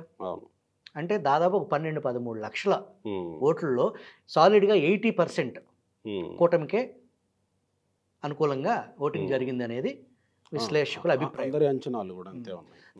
దాన్ని బట్టి చూస్తే ఈ ఒక్క ఉద్యోగస్తులు వారి కుటుంబ సభ్యుల ఓట్లు చూస్తే జగన్మోహన్ రెడ్డికి లాస్ట్ టైం చంద్రబాబు నాయుడుకి జగన్మోహన్ రెడ్డికి గ్యాప్ 10% ఉందో ఆ 10% ఈ ఉద్యోగస్తుల దెబ్బకి లెగిసిపోయింది. వాస్తవానికి ఏంటంటే ఈ సర్వేల్లో ఎన్ని సీట్లు వస్తాయి అనే దానికి సంబంధించి ఎవరు కూడా, అందరికీ టెన్షన్ ఉంది ఎన్ని సీట్లు వస్తాయి అనేది. దానికి కారణం ఏంటంటే ప్రజలు అంతకు ముందులాగా ఓపెన్గా చెప్పే పరిస్థితి లేదు. ఆంధ్రప్రదేశ్ సమాజం భయం గుప్పిట్లోకి వెళ్ళింది. పక్కాగా ఇన్ని సీట్లు వస్తాయి, గాలి వేస్తుంది అనే దానికి సంబంధించి గతంలో అన్ని సర్వేలు చెప్పుకుంటూ వచ్చినాయి. ప్రజలు నోరు విప్పితే ఏమైద్దో అనే ఒక భయం గుప్పిట్లోకి ఆంధ్రప్రదేశ్ సమాజం నెట్టవేయబడింది. ఒకటి మాత్రం మనం ఖచ్చితంగా చెప్పొచ్చు, ప్రభుత్వం మారుతుంది, జగన్మోహన్ రెడ్డి ఇంటికి వెళ్తున్నారు, కూటమి తరపున చంద్రబాబు నాయుడు ఆంధ్రప్రదేశ్కి ముఖ్యమంత్రి అవుతున్నాడు అనేది ఒక నిజం. ఇందాక మీరు అన్న రాయలసీమ విషయంలో కొంచెం డిగ్ చేసే ప్రయత్నం చేద్దాం. రాయలసీమ విషయంలో 50% ఇంకా జగన్మోహన్ రెడ్డికి ఎక్కడ వస్తుందనే వాదనలు కూడా ఉన్నాయి. మీ పరిశీలన అయితే 50% వచ్చే అవకాశం ఉందనే ఉందా? నేను తిరిగాను స్వయంగా కడప, కర్నూలు, అనంతపూర్. దీంట్లో కర్నూలు స్ట్రాంగ్గా ఉంది వాస్తవానికి. అక్కడ కూడా 50% సీట్స్ కర్నూలు ఇంతకుముందు స్వీప్ అయిన జిల్లా అది. కడపలో 3 నుంచి 4 సీట్లు కూటమికి వచ్చే పరిస్థితి ఉంది. చిత్తూరులో కూడా 50%, మోర్ దెన్ 50% కూటమికి వచ్చే పరిస్థితి ఉంది. అనంతపురం మేజర్గా టీడీపీకి 10 సీట్లు టీడీపీకి వచ్చే అవకాశం ఉంది. ఓవరాల్గా ఆ 52 సీట్లలో ఒక 50% జగన్కి ఇంకా హోల్డ్ ఉంది అనేది. ఆ స్వీప్ ఒకవేళ పూర్తి స్థాయి గాలి వీచి చేస్తే కనుక అది 140 నుంచి 160 కూడా వెళ్ళొచ్చు. అంటే లాస్ట్లో ఈ ల్యాండ్ టైటిలింగ్ యాక్ట్ ఇంకాస్త ఇంపాక్ట్ చేసింది అనేది కొంతమంది అభిప్రాయం. సో అది కూడా అన్ని ప్రాంతాల్లో ఇంపాక్ట్ చేసే ఉంటుంది కదా. రాయలసీమలో కూడా రైతులకు సంబంధించిన యాక్ట్ అది. ఈ ల్యాండ్ టైటిల్ యాక్ట్ ఎక్కువ జనాల్లోకి విస్తృతంగా వెళ్ళింది. అవును. అయితే అది అంతకు ముందే రైతు అనేది జగన్మోహన్ రెడ్డి ప్రభుత్వం రైతు వ్యతిరేక ప్రభుత్వం అనేది అసలు రైతులకు ఆ భావన ఉంది ఆల్రెడీ. దాని మీద ఇది మరింత బలాన్ని చేసిందే తప్ప కేవలం ల్యాండ్ టైటిల్ యాక్ట్ మూలాన రైతు పర్సెప్షన్ మారిందని. రైతు అప్పటికే మారున్నాడు. ఆ మారిన రైతును ఇంకా బలం చేకూర్చింది ఈ ల్యాండ్ టైటిల్ యాక్ట్. సో ఇటు ఇంకా గోదావరి జిల్లాలు తర్వాత ఉత్తరాంధ్ర విషయంలో ఏమన్నా జగన్ హోప్స్ పెట్టుకోవడానికి ఏమన్నా అవకాశం కల్పిస్తున్నాయా? మనకి కల్లంలో ఒడ్లు నూర్చిన తర్వాత ఇంటికి తీసుకొస్తాడు రైతు. ఆ తర్వాత పరిగి ఏరుకోవటం అంటారు, కంకులు అక్కడోటి ఏరుకోవటం తప్ప ఎక్కడ అంత మెరుగైన పరిస్థితి గోదావరి జిల్లాల నుంచి లేదు. కృష్ణా గుంటూరు అంటే దాదాపుగా స్వీప్ అయ్యే అవకాశం ఉందని కూడా కొన్ని చర్చలు వినబడతా ఉన్నాయి. దీంట్లో మనం సుస్పష్టంగా చెప్పుకోవాల్సి నాకు అర్థమైంది ఏంటంటే, నా టూర్లో కాపు కమ్యూనిటీలో ఉప కమ్యూనిటీలు ఉన్నాయి. కొన్ని వాళ్ళకే విభేదాలు ఉంటాయి. ఈవెన్ కాపుగా చెప్పబడుకునే వాళ్ళు కూడా వర్గాలుగా విడిపోయిన పరిస్థితి ఉంది. జగన్మోహన్ రెడ్డి చేసిన మేలు ఏంటంటే, ఆ కాపు ఉప కులాల మొత్తాన్ని సంఘటితపరిచి వాళ్ళు పూర్తి స్థాయిలో వాళ్ళ శక్తినంతా ఉపయోగించి ఈ ఎలక్షన్ కోసం జగన్మోహన్ రెడ్డికి వ్యతిరేకంగా కాపు ఓటు షేర్ అనేది కూటమికి అద్భుతంగా బదిలీ అయింది. అంతా కన్సాలిడేట్ అయ్యారు. ఆ అవ్వటానికి ఈ 5 సంవత్సరాల్లో జగన్మోహన్ రెడ్డి కాపు కమ్యూనిటీకి సంబంధించి కాపు మంత్రులను కూర్చోబెట్టి ప్రతిపక్ష పార్టీ కాపు నాయకుల్ని తిట్టించిన భాష, వాడిన భాష, కాపులు ఏదైతే పవన్ కళ్యాణ్కి సంబంధించి ఒక ఐకాన్ అనేది యూత్, పర్టికులర్గా యూత్, కాపు యూత్, ఆ పవన్ కళ్యాణ్ విషయంలో జగన్మోహన్ రెడ్డి స్వయంగా పర్సనల్ అటాక్ చేయటం. అక్కడికి వెళ్ళే స్థాయిలో ముద్రగడ పద్మనాభం లాంటి సుదీర్ఘకాలంగా కాపు రిజర్వేషన్ల కోసం పోరాడిన వ్యక్తిని కూడా వదులుకోవడానికి సిద్ధమైనట్టే కనపడింది ఆ కమ్యూనిటీ. 100%. వాళ్ళక చావో రేవో వ్యవహారం లాగా పూర్తి స్థాయిలో వాళ్ళు జగన్మోహన్ రెడ్డికి మాకు జరుగుతున్న యుద్ధం ఇది అనేదాన్ని వాళ్ళని ప్రేరేపించడానికి పవన్ కళ్యాణ్ మొదటి నుంచి చివరి వరకు ఎన్నికల ప్రచారం ముగిసే వరకు అతనికి సంబంధించిన ఆ కమ్యూనిటీని కానీ ఆ వర్గాలను కానీ అతని అభిమానులు కానీ చైతన్యపరిచేదానికి పవన్ కళ్యాణ్ ఫ్యాక్టర్ ఈ ఎన్నికల్లో ఆ ఓటు బదిలీ అవటం అనేది ఊహించని మిరాకిల్స్, సర్వేలకు అందని ఫలితాలు, అంటే అనూహ్యమైన మెజారిటీలతో అభ్యర్థులు గెలిచేదానికి దోహదపడే. పిఠాపురంలో పోలైన పర్సంటేజ్ చూస్తేనే అర్థమవుతుంది ఇక్కడ ఏదో మిరాకిల్ జరగబోతుంది అని. అంటే ఇక్కడ పవన్ కళ్యాణ్ ప్లే చేసిన స్ట్రాటజీ కూడా ప్రత్యేకంగా ముద్రగడ పద్మనాభం లేదా చేగొండ హరిరామ్ జోగయ్య లాంటి వ్యక్తులు పవన్ కళ్యాణ్ మీద పదే సీట్ల విషయంలో, తర్వాత పవన్ కళ్యాణ్ అట్లా వెళ్లాల్సింది ఇట్లా వెళ్లాల్సిందని వీళ్ళు మాట్లాడుతున్న టైంలో ఆయన మాట్లాడిన తీరు అందరికీ యాక్సెప్టబుల్గా అనిపించింది. ఆ కమ్యూనిటీలో కూడా వాళ్ళ మీద విపరీత ధోరణితో విరుచుకుపడకుండా కన్విన్సింగ్ మెథడ్లో వెళ్ళారు ఆయన. అది ఇంకాస్త పవన్ కళ్యాణ్ని కాపు కమ్యూనిటీ ఇంకా ఓన్ చేసుకునే, ఇంకా ఉన్న ప్రేమను ఇంకాస్త రెట్టింపు చేసేలాగా తీసుకెళ్ళిందని నేను అనుకుంటున్నాను. వాస్తవానికి ప్లాన్ బి ప్రకారం ఏదైతే హరిరామ్ జోగి కానీ ముద్రగడ పద్మనాభం కానీ ప్రయోగించింది వైసీపీ. దాంట్లో సలహాలు ఇచ్చేవాళ్ళు నాకు అవసరం లేదు, నేను చెప్పిన వాళ్ళు అనేదానికి సుస్పష్టంగా ఇప్పుడు ప్రతి పార్టీ నడిపే వాళ్ళకి వాళ్ళ ఇంటెలిజెన్స్ వాళ్ళకు ఉంది. అట్లాగే జనసేనకు కూడా సోర్సెస్ ఉన్నాయి, ఏం జరుగుతుంది, ఎవరితో టచ్లో ఉన్నారు, ఎవరు చీకటి వ్యవహారాలు ఏంటి అనే దానికి సంబంధించి ఎవరెవరు ఏంటి అనే దానికి జనసేనానికి కూడా ఒక పూర్తి స్పష్టత ఉంది. ఆయన కూడా ఈ ఎలక్షన్ నాటికి పూర్తి పరిణితి చెంది, మీరు గతంలో పవన్ కళ్యాణ్ స్పీచ్ చేస్తూ ఆయన ఆవేశం, ఇప్పుడు ఆ చెప్పాలనుకుంది పర్టికులర్గా కాపు యువతకి ఆయన ఏం మెసేజ్ ఇవ్వాలనుకుంటున్నారు. బహిరంగ లేఖ రాశారు ఆయన.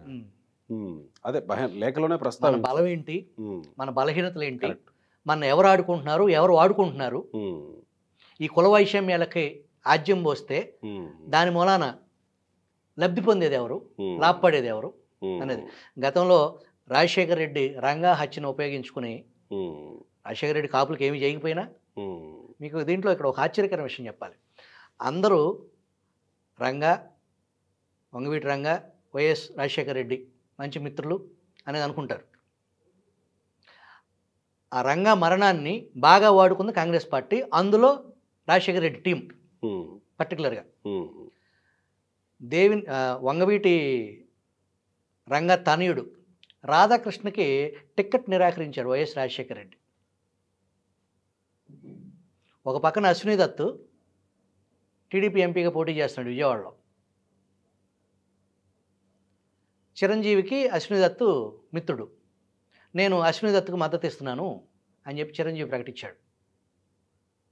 రాజగోపాల్ కాంగ్రెస్ పార్టీ తరఫున ఎంపీగా పోటీ చేస్తున్నాడు 2009లో.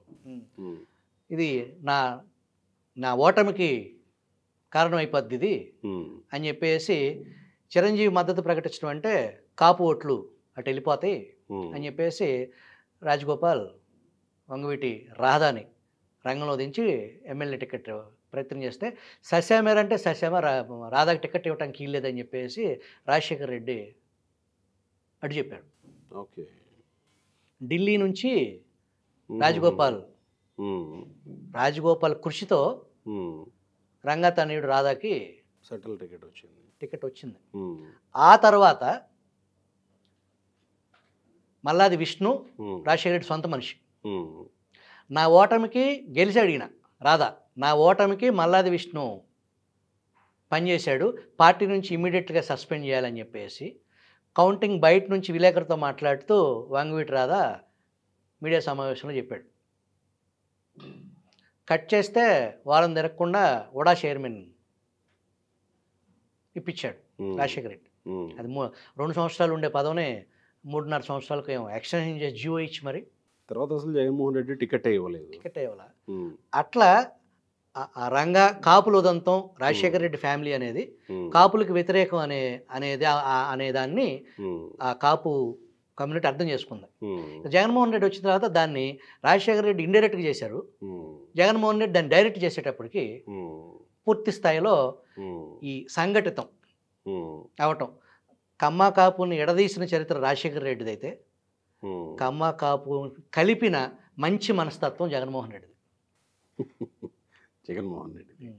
రెండు కమ్యూనిటీలని కలపగలిగిన సుగుణం అనివార్యంగా కలిపేసి ఆ మంచితనం జగన్మోహన్ రెడ్డి శాశ్వతంగా మూటగట్టుకున్నాడు. సో ఓవరాల్గా ఎన్ని సీట్స్ కూటమికి రావచ్చు, లేకపోతే జగన్మోహన్ రెడ్డికి ఎన్ని సీట్స్ రావచ్చు అని మీ అంచనా, మీ తిరిగిన మీ స్టడీస్ ఏం చెప్తున్నారు? 120 సీట్స్కి ప్లస్ 120 ప్లస్. ఓకే. అది ఎక్కడ దాకా వెళ్ళి ఆగుతుంది అనేది ప్రజలు నోరిప్పితేగా మనం సుస్పష్టంగా చెప్పడానికి. భయంతో ఉన్నారు కదా, పోస్ట్ పోల్ కానీ ప్రీ పోల్ కానీ ప్రజలు నోరిప్పారు. రేపు రిజల్ట్స్ వచ్చిన తర్వాత మీరు మైక్ పెట్టండి, ఎట్లా మాట్లాడతారు? ఈ 5 సంవత్సరం రేపు రిజల్ట్స్ వస్తాయి కదా, 4వ తారీఖు 11ంటికి రిజల్ట్స్ కన్ఫర్మ్ అయిపోతుంది కదా ఆల్మోస్ట్. అప్పుడు మీరు మైక్ తీసుకుని రోడ్ల మీదకి వెళ్ళండి, వద్దంటే మాట్లాడతారు. ఈ 5 సంవత్సరాలు అంత ప్రజల్లో ఉంది పౌర సమాజం. ప్రజలు భయభ్రాంతులకి, పెద్ద పెద్ద నాయకులకే దిక్కులేదు, మనమెంత మాట్లాడితే ఏం చేస్తారో అనే వ్యవహారం. మన అంచనా ప్రకారం 120 ప్లస్తో కూటమి ప్రభుత్వం ఏర్పాటు చేయబోతుంది. సరే, సీట్లు ఏమైనప్పటికీ కూడా చంద్రబాబు నాయుడు కాబోయే ముఖ్యమంత్రి అనేది ఒక నిజం. జగన్కి 40 నుంచి 50 వచ్చే అవకాశం ఉందని అనుకోవాలి. మీరు 120 ప్లస్ ఇక్కడ అన్నారు, అటు వైఎస్ఆర్సీపీ చూస్తే 50 సీట్ల వరకు 50 పైనే వచ్చే అవకాశం ఉంది కదా. అలాంటప్పుడు 55 సీట్లు మిగతా ఖాళీగా ఉన్నాయి. స్వీప్ లేకపోతే వచ్చే అవకాశం ఉంది. పూర్తి స్థాయి ఇప్పుడు 160, 170 అని చెప్పొచ్చు. అది చెప్పడానికి సరైన సహేతుకమైన ఆధారాలు ప్రజల నుంచి మనం తీసుకున్న శాంపిల్స్లో ఆ మేరకు లేకపోవటానికి ప్రజలు, ఇది ఒక ప్రత్యేకమైన పరిస్థితుల్లో ఎన్నికలు జరుగుతున్నాయి. ఎన్నికల ముందు హింస, ఎన్నికల్లో హింస, ఎన్నికల తదనంతరం హింస, మళ్ళీ 4వ తారీఖు హింస జరగబోతుందని చెప్పి సెంట్రల్ ఇంటెలిజెన్స్. ఇట్లాంటి ఒక ప్రత్యేకమైన పరిస్థితుల్లో భయభ్రాంతుల మధ్య జరుగుతున్న ఒక ప్రజాస్వామ్య ఒక స్వతంత్ర పోరాటం, ఆంధ్రప్రదేశ్ అస్తిత్వాన్ని, ఆ ప్రజల ఆకాంక్షల్ని. ఇక్కడ హింస అనే విషయంలో ప్రత్యేకంగా మనం మాట్లాడుకుంటే, నేరుగా మీరు వెళ్ళి జరిగిన చోటికి కూడా వెళ్ళి టచ్ చేసి వచ్చారు. ఒకవేళ వాళ్ళు మళ్ళీ గెలుస్తామని అనుకుంటే ప్రత్యర్థుల మీద దాడి చేసేటువంటి ఒక ఇది ఉంటుంది సహజంగా, గెలుస్తామనే ఇది ఉంటే. ఇన్ని సర్వేలు, ఇన్ని విశ్లేషణలన్నీ జగన్మోహన్ రెడ్డి ఓడిపోతాడని చెప్తుంటే ఎందుకు దాడులు చేస్తున్నారు పోస్ట్ పోల్? ఇది జ్ఞానం ఉన్నోళ్ళకి సంబంధించి, జ్ఞానం ఉంటే ఈ ప్రశ్న ఉదయిస్తుంది. జ్ఞానం లేనోళ్ళ నుంచి మనం అది ఎక్స్పెక్ట్ చేయొచ్చా? దాడే తప్పు, మనం గెలిచే లెక్కుంటే దాడి చేయాలి, ఓడిపోతే దాడి చేయకూడదు అనే విఘ్నత, అక్కడ పశు లక్షణాలు, రాక్షస వికృత భావజాలాలు ఉన్నప్పుడు ఆ మాత్రం లాజిక్ ఆలోచించే విఘ్నత ఎక్కడదక్కడ అసలు. అప్పుడు ఓడిపోతున్నాం అనే ఆక్రోషంతో ఆ నిజాన్ని డైజెస్ట్ చేసుకోలేని ద్వేషం, ఈర్ష్య, అసూయలోంచి, ఆ పగ నుంచి ఇది జరిగే ఆ తత్వం, అది దాడి చేయాలి, దాడులు తెగబడాలి అనేది. అసలు ఎవరొస్తున్నా అనేది మనకి ఇక్కడ తప్పు జరుగుతుంది, ఎవడన్నా రాని మనం చేయాల్సిన విధ్వంసం చేసేయాలి, చంపడానికి విధ్వంసం చేయడానికి సిద్ధం. ఇప్పుడు 4వ తారీఖు రిజల్ట్స్ వస్తుంటే సెంట్రల్ ఇంటెలిజెన్స్ నివేదిక డైరెక్ట్గా రిలీజ్ చేసింది కదా, అప్రమత్తంగా ఉండాలి, స్పెషల్ ఫోర్స్ని పెట్టండి, ఎక్స్ట్రా కంపెనీలు దింపండి అని చెప్పేసి, పారాఫోర్స్ని పెట్టండి అని చెప్పేసి. ఇప్పుడు 2-3 గంటల్లో తేలిపోయే వ్యవహారానికి గెలిచిన వాళ్ళు అధికారంలోకి వస్తారు, ఓడినోళ్ళు ఓటమిని అంగీకరించాం, ప్రజల తీర్పుని మేము శిరసా వహిస్తాం అని చెప్పేసి కామన్గా చెప్పే డైలాగ్స్ ఉంటాయి కదా. అంతే కదా, లాస్ట్ అంతకుముందు కూడా జరిగిన వ్యవహారం అదే. ఓడిపోవటానికి కుదరదు, ఓడిపోవటానికి వీల్లేదు. అంటే దాడులు చేయటం వల్ల వాళ్ళు ఏమి ఈవీఎంలో నిక్షిప్తమైన దాన్ని మార్చలేరు కదా. ఈ జరిగే దాడులు బయట జరుగుతాయి, ప్రజలు కూడా అప్రమత్తంగా ఉండాలి. వాస్తవానికి 2 పార్టీలకు సంబంధించి కొంతమంది ఉంటారు దీనికి సంబంధించిన యాక్షన్ రియాక్షన్, దాన్ని తెలివిగా హింసకు తావు లేకుండా ఆ 4వ తారీఖు గండం గట్టెక్కాలని మనం కోరుకుందాం. ఇక్కడ ఒక్కటే చివరిగా సుభాకర్ గారు, మనం ఇంత విశ్లేషించుకున్నాం, 19 నుంచి రివైండ్ చేసుకున్నాం, ఇంకాస్త ఎందుకు జగన్మోహన్ రెడ్డి ఓడిపోతున్నాడు అనే దాని మీద కొంత పోస్ట్ మార్టం కూడా జరిగింది. కానీ ఈ క్షణమే వైజాగ్లో హోటల్స్ అన్నీ బుక్ అయిపోయాయి, రిసార్ట్లన్నీ బుక్ అయిపోయాయి. ప్రమాణ స్వీకారానికి ఎక్కడ ఆంధ్ర యూనివర్సిటీలోనా లేకపోతే ఇంకో చోటనా ఎక్కడ చేయాలనే ఏర్పాట్లు కూడా జరుగుతున్నాయని వైఎస్ఆర్సీపీలో అంత ధీమా ఎక్కడి నుంచి వచ్చింది? ఎట్లా చూడాలి దీన్ని? 2 రకాలుగా చూద్దాం మనం. ఇప్పుడు ఏదైతే రాష్ట్రంలో బెట్టింగ్, నేను నిన్న ఇవాళ కూడా 40 ఏళ్ళు 50 ఏళ్ళ నుంచి ఈ పొలిటికల్గా బెట్టింగ్ కాసేవాళ్ళతో ఫోన్లో సంప్రదించడం జరిగింది, ఏం జరుగుతుంది అనేది. ఎందుకంటే వాళ్ళు జర్నలిస్టులను మించిన విశ్లేషణ, సూపర్, వాళ్ళ దగ్గర నుంచి అద్భుతమైన విశ్లేషణలు వస్తాయి. అది బుకీస్ కానీ, సత్తా బజార్ కానీ, ఇక్కడ లోకల్గా ఈ పందెం బెట్టింగ్ రాయుళ్ళు, దీనికి సంబంధించి రోజు రోజుకి టీడీపీ తరపున టీడీపీ గెలుపు బెట్టింగ్ అనేది 1:3 టైమ్స్ వెళ్ళింది. కానీ వైసీపీ నుంచి ముందుకొచ్చే పరిస్థితి లేదు. 1:1 కూడా ముందుకు లేదు. అది 1:3. ఇప్పుడు తెలుగుదేశం గెలుస్తుంది, ₹1,00,000 వీడు కాస్తే వైసీపీ గెలిస్తే వీడు 3 లక్షలు ఇవ్వాలి, వాడు 1,00,000 ఇవ్వాలి. ఆ లెవెల్కి జరుగుతున్నా సరే, 1,00,000కి 3 లక్షలు స్థాయిలో జరుగుతున్నప్పటికీ కూడా వైసీపీ నుంచి పెద్దగా స్పందన లేదు. అది గ్రౌండ్ రియాలిటీ. ఇక పొలిటికల్ సినారియో, పొలిటికల్ పర్సెప్షన్, మనం ఓడిపోతున్నాం అనేది కేడర్కి తెలిస్తే కాడిబారేసే పరిస్థితి ఉంటుంది. పోలింగ్ ఏజెంట్లని అప్రమత్తం చేసి వాళ్ళలో నైతిక స్థైర్యాన్ని నింపి లోపల బయట కూడా ఫైటర్స్ రెడీ చేసుకోవాలి కదా పొలిటికల్ పార్టీ. అవును, దానికి సంబంధించి తన కేడర్లో ఆత్మస్థైర్యం నింపటం కోసం మాత్రమే వైసీపీ పడే తాపత్రయం అది. రేపటి రోజున అభాస్పాలు అవుతారేమో కదా ఒకవేళ ఫలితాలు వాళ్ళకి అనుకూలంగా రాకపోతే. మేము 100% గెలుస్తాం అని అనుకున్నాము, కానీ ప్రజల నిర్ణయాన్ని మేము శిరసా వహిస్తామని ఒక సింగిల్ డైలాగు, సాంప్రదాయమైన ఒక సింగిల్ డైలాగ్ మీడియా ముందుకు వచ్చి చెబుతారు. లేదా కేసీఆర్కి మళ్ళీ చెప్పకపోవచ్చు, ఈ ప్రజలతో నాకు అవసరం తీరిపోయింది. వాస్తవానికి ఆ రోజు తెలంగాణలో జరిగిన ఎన్నికల్లో ప్రజలు ఇచ్చిన తీర్పుని నేను గౌరవిస్తున్నానని చెప్పేసి అప్పటి వరకు పాలించిన ముఖ్యమంత్రి ప్రజలను ఉద్దేశించి చెప్పాలా వద్దా? చెప్పకుండా ఫామ్ హౌస్కి వెళ్ళిపోయారు ఆయన. జగన్మోహన్ రెడ్డి అట్ట వెళ్తారా, లేదు ప్రజలను గౌరవించి మీ నిర్ణయాన్ని నేను గౌరవిస్తున్నాను అని అంటారా? వేచి చూద్దాం. రైట్ సుభాకర్ గారు, థ్యాంక్ యూ.